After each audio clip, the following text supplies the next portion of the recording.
So as far as I can tell, there's not much point in power apart from the sadism without hedonism, because power needs to serve desire, because why else have it?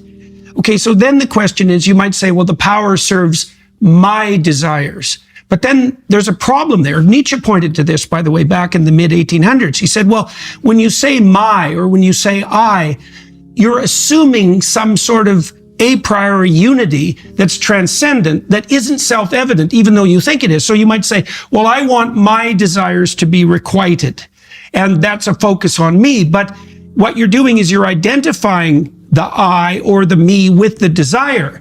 And what that means inadvertently is that you're replacing I or me with the desire. And what that means is you're actually possessed by the desire. Yeah. And so what narcissism actually means, and I think this is true clinically, narcissism means subjugation to a series of possession by fragmented whim. And then people say, well, I'm getting what I want. It's like there's no I there. You're a battlefield of whims. And then you might say, well, if your whims are being met successfully, why is that a problem? And it seems to me that the fundamental problem is it's actually self-defeating. Psychopaths betray themselves as badly as they betray other people. So psychopaths are completely unable to learn from experience, which seems to mean that they don't give any consideration whatsoever to their future self. So they give no more consideration to their future self than they give to other people. And then you might say, well, what's the problem with that? And the problem is, you gratify whim in the present at the cost of yourself and others in the future. And that's not a sustainable game.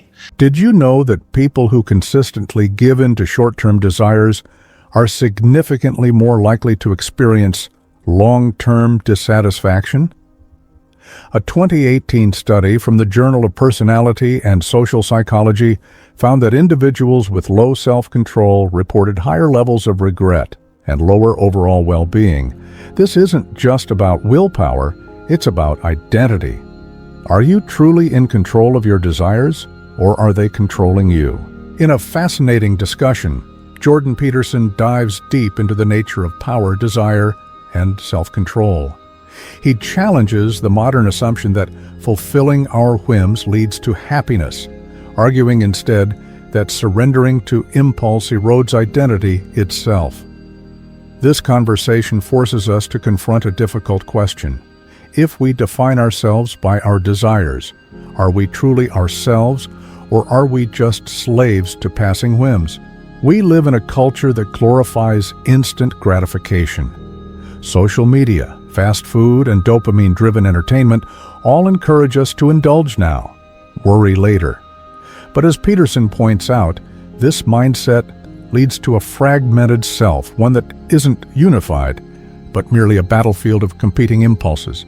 This idea aligns with modern psychology, particularly the work of Dr. Roy Baumeister, whose research on ego depletion suggests that self-control is a finite resource that, when exhausted, leads to impulsive decisions and regret. If our whims dictate our actions, who are we really? Peterson draws from Nietzsche to challenge the very concept of I, suggesting that if we constantly obey our desires, we aren't actually acting as a coherent self, but as a puppet to fleeting impulses. This aligns with existentialist thought, particularly Sartre's notion of bad faith, where individuals deceive themselves into believing they are free while actually being controlled by external forces. The takeaway here is powerful. The self isn't found in unchecked impulses, but in sacrifice and discipline. A meaningful life isn't about chasing pleasure. It's about building something greater than ourselves, whether it's a strong family, a purposeful career, or a deep commitment to personal growth. Real identity is shaped by what we choose to invest in.